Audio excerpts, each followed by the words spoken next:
Hello, everyone, and welcome back to Mind Over Habit podcast.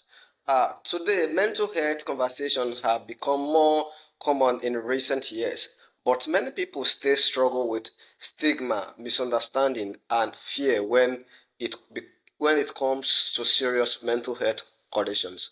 Today's guest shares a powerful story of resilience, self-discovery, and hope that challenged many of those misconceptions. Whether you have personal experience with mental health challenges or know someone who does, this conversation offers valuable insights into recovery, acceptance, and living a meaningful life after diagnosis. My guest today is Reza Ghaemi, author of Bipolar Is My Superpower, How Acceptance Changed My Life, and host of the REX Podcast. After being diagnosed with bipolar 1 disorder in 2018, Reza spent years wrestling with denial, fear, stigma, and uncertainty about what the diagnosis meant for his future. Through treatment, faith, family support, self awareness, and personal growth, he learned that acceptance doesn't mean being defined by a diagnosis, it means understanding it and learning how to move forward. Today, Reza openly share his story to help others replace shame with understanding and fear with hope. Reza, welcome to the show. Thank you so much, Moses. I appreciate that intro. All right. It's a pleasure to have you on the show. So, do you have anything to say before we dive into the question segment? No, let's dive right into it. Thank you for that intro. It really that's basically my story, and I do want to show the listeners my book. It's called Super Bipolar Is My Superpower: How Acceptance Changed My Life. It is available on Amazon for $9.99 USD, and we'll talk about it at the end. If somebody wants it and they don't have enough money, I'm happy to ship a copy for them for free. If they message me on Instagram, tell me why they want it, and give me their story. But yeah, let's dive right into it. All right. Thank you for that. So, take us back to 2018. What happened leading up to your bipolar 1 diagnosis, and what was going through your mind at that time? Yeah. So in 2018, I experienced hypomania. And hypomania is basically the mania without the psychosis. All of a sudden, I was finding myself, I was working at a major tech company. I experienced like the very textbook symptoms of bipolar disorder, right? Not sleeping much, feeling grandiose, thinking that people are watching you, thinking you're a little bit famous.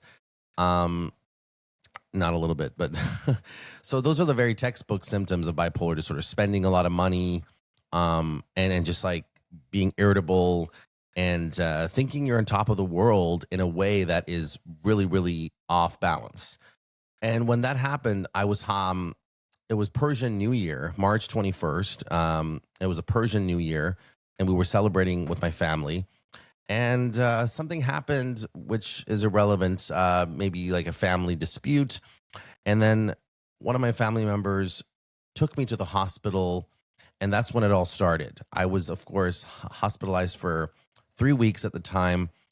And then they gave me a medication called Epival, which is terrible for me, at least. It really brought my mood down so much that it caused a lot of depression.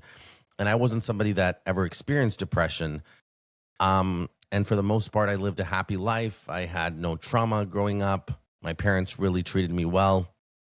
Um, so when anyways, that's basically what happened. To make a really long story short, I mean, you're gonna have to read the book to get the whole story. But to make a really long story short, um, it took me that first initial diagnosis was very, very scary to come to grips with, because we've all heard the term bipolar in pop culture. It's used to describe a crazy person, right?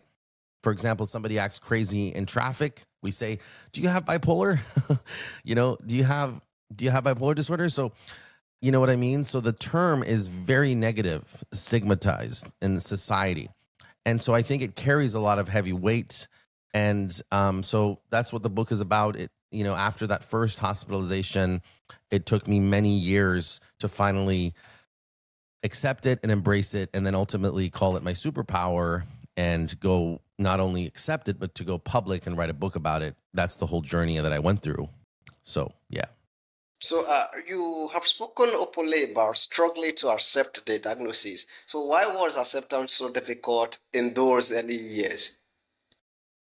You know what? I think because of the sort of what you go through, and in the episode itself, and then you come back to reality, and then they put you on the medication, and then your family members or your friends or some of the people that are close to you, they will not guide you in the right way, right? They will not. They tell you to hide it from people. They tell you to keep it a secret. They tell you that it's because of drugs or alcohol. It's really a lot of misunderstanding that goes along with this. Most people really don't understand this condition. And so what happens is you want to think that you can get better. You want to think that you don't, because the medications, Moses, they have side effects, right? And especially the ones that they give you at the beginning. For some reason, part of their medical process is at the very beginning, the first diagnosis you have, they put you on very, very heavy medication. Things like olanzapine, things like Epival. And these medications have a lot of side effects. So that's part of the reason why you don't want to come to acceptance with it, as well as the stigma that goes along with it. And it takes time. It takes experience. It takes time like anything else. If I were to go back, if you have a listener right now that's been diagnosed with bipolar disorder and they're going through a hard time, I would just tell them that, listen, this is part of the story. This is part of your chapter in your life. Please trust your medical treatment and give it a little bit of time. If the medication still does not sit well with you, you can always change it and go from there. But please try your best to accept that you have this condition as much as possible. All right. So, what denial actually look like in your life, and how did that affect your recovery? So, what denial looked like for me was I found myself going through several different doctors in order to try to tell them that, listen, I do not have this bipolar disorder. Please change the diagnosis. And then finally, believe it or not, I don't know if I talked about this in the book, but here we go. There was one doctor that actually listened to me, and he said, okay, fine, you don't have bipolar disorder. And he changed the diagnosis and he called it a marijuana induced episode. And then for a year, several months, I thought I was like on top of the world. I'm like, oh my God, I don't have bipolar disorder. Yes, life is good. So I went off the meds, and next thing you know, I had an episode again. So again, it's not something that, if you're hospitalized for a few weeks to a few months, it's more likely to be bipolar disorder, not just from drugs or alcohol. So that was what denial looked like for me. I tried to kind of fight it, and I tried to get doctors to say, no, it's not bipolar disorder. But then I found out the hard way that no, this is a condition. Something's going on in my brain. I have to be on my medication in order to stay well. All right. So, you experienced multiple manic episode and hospitalization. So, what lesson did those experiences teach you about bipolar disorder? That it is something very real.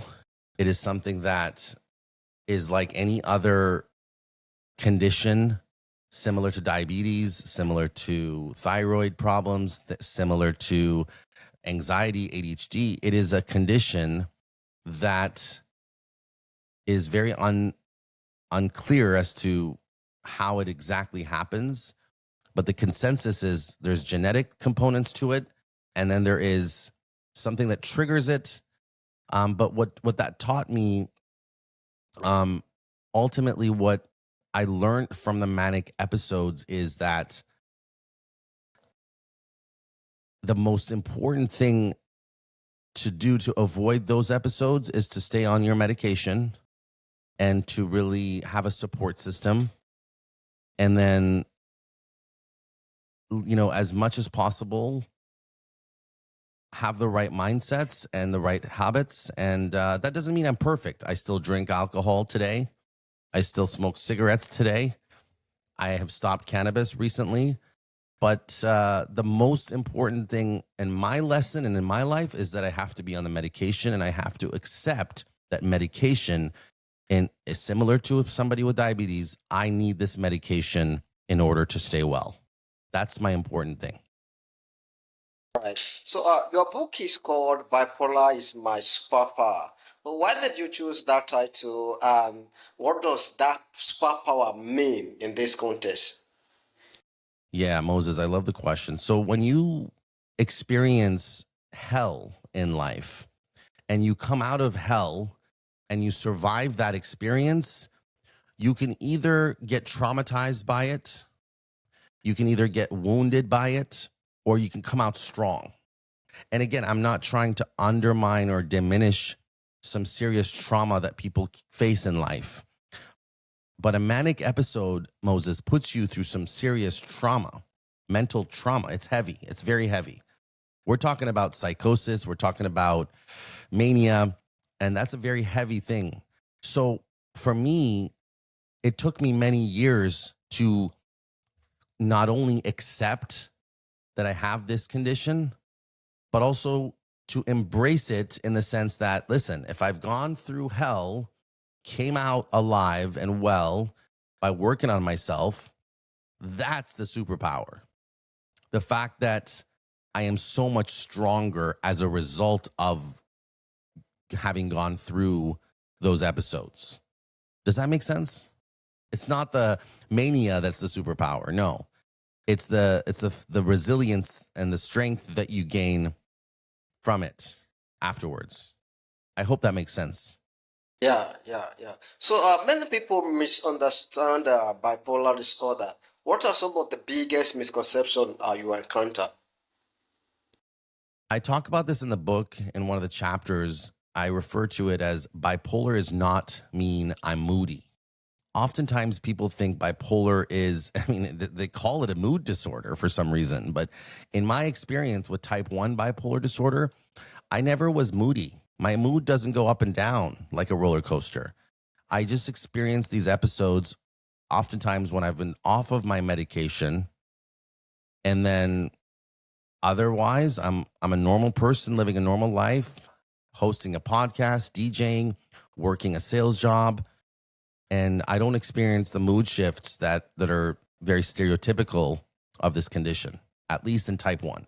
I know type 2 bipolar is more of a roller coaster with your sort of being sad and happy, but with type 1 in my experience, no, it's just been the manic episodes and that's it. So, how do you separate the personal growth and resilience you have gained from the very real dangers of mania and psychosis? Sorry, can you repeat the question one more time? Okay. How do you separate the personal growth and resilience you have gained from the very real dangers of mania and psychosis? Yeah. Thanks for that question. So, mania is dangerous in the sense that you kind of lose control a little bit. And that's why it's so important to have friends and family. As you know, we all need people in the world. We're living in a world where we're all in need of each other. Okay. It's not just bipolar people that need other people, but we in particular need a more strong support system from our family and our friends and our loved ones. And so when you're in mania, you don't know that you're in mania. You think it's real. It's very hard unless you have a very strong self-awareness. And I'm sure at this stage, I'm able to catch myself, hopefully. because of the self-awareness I have from the symptoms. I'll catch that. But in terms of answering your question, Moses, how do I separate the mania versus the strength I gained? There are certain things that are positive from the experience, such as spirituality. This is something that I have seen the literature around. A lot of people report anecdotally, as well as in the literature, that they've become very spiritual. They become very close to God or a higher power. This is something I noticed among the people I was in the hospital with. And so I embraced those aspects of the episode into my real life during my recovery. And I became closer to God, and I became a Christian as a result of that. And I attribute that to my episodes. It's a weird thing, but yeah. All right. So, some people, medication can be a difficult topic for them. So, what role has medication played in your journey towards stability? Medication was, I think it was everything. Thank God that we live in 2026, Moses, where we don't have to deal with those very, very bad medications that people many years ago had to deal with. Many years ago, the only option was lithium, right? And that has a lot of side effects. And I think today it is still being prescribed in severe cases, I think. But I think most people in today's day and age and are able to kind of use very modernized medication. I'm on something called Abilify. Shout out to the Abilify creators. I am very happy on Abilify, and for me, it's working well. It's not going to work for everybody, but the point I'm trying to make is medication is part of acceptance. Once you accept that you need medication as somebody with bipolar disorder, it's not anxiety, it's not ADHD.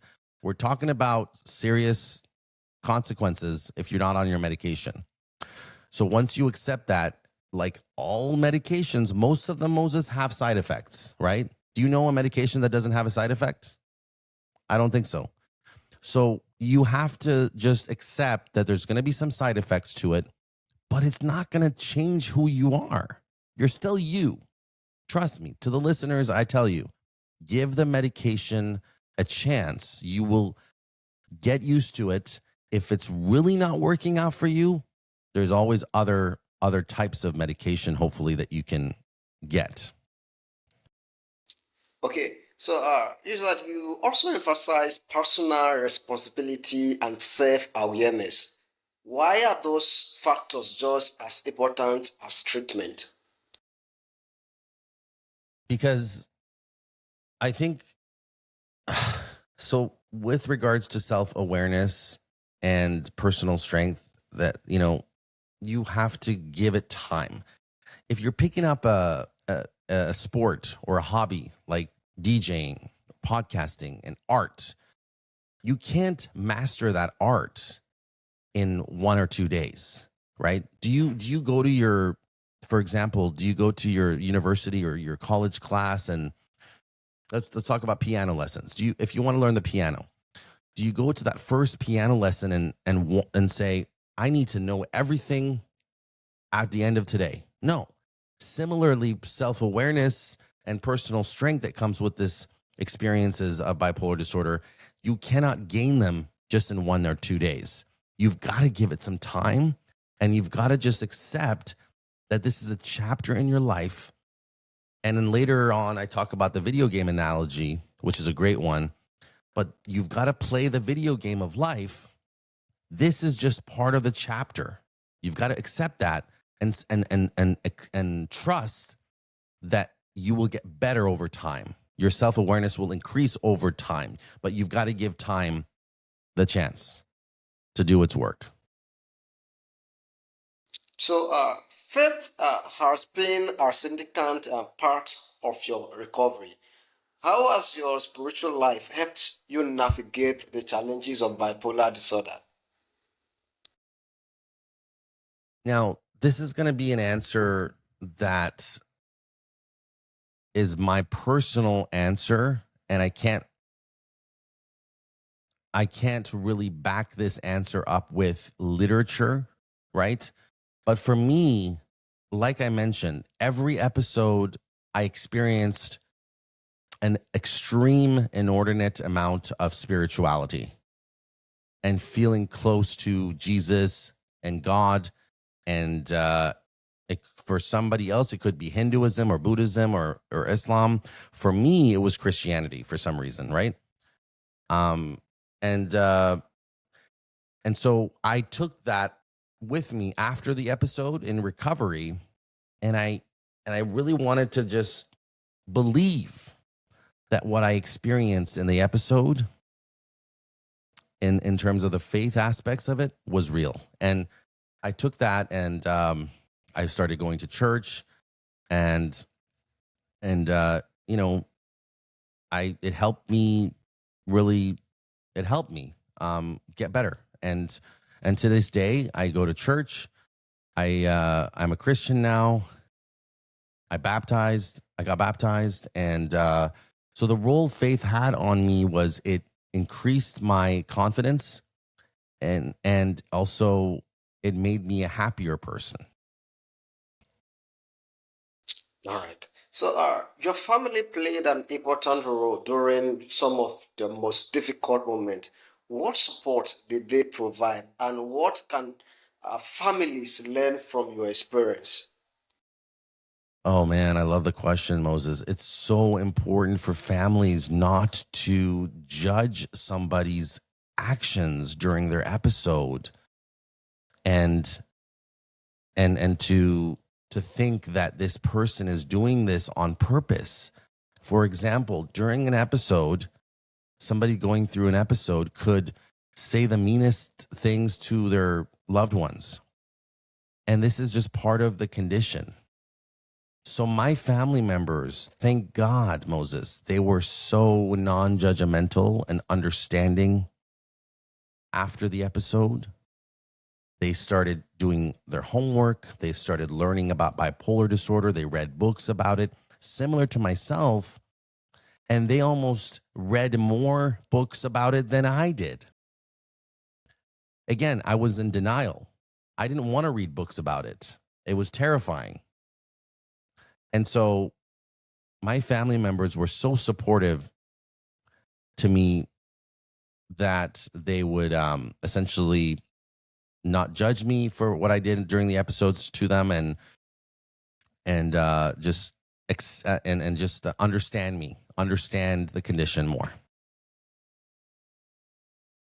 So, Reza, you're also a DJ, podcast host, and creative person. So, how have creativity and self-expression contributed to your healing and growth?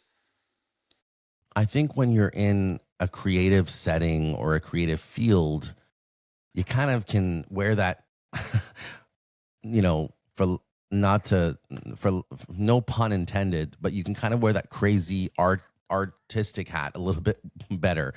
And in my case, um, it was easier for me to kind of live through my episodes wearing the hat of a DJ and a podcast host, and somebody who's doing a creative endeavor or in a creative field. It was almost more, how do I say this? It was easier to embrace the creativity that comes from the episode and then carry it with you after in recovery. So I hope that makes sense. So, many people fear being judged at work after a mental health diagnosis. So, how did you navigate those concerns in your professional life? So, you know, I think early on I didn't.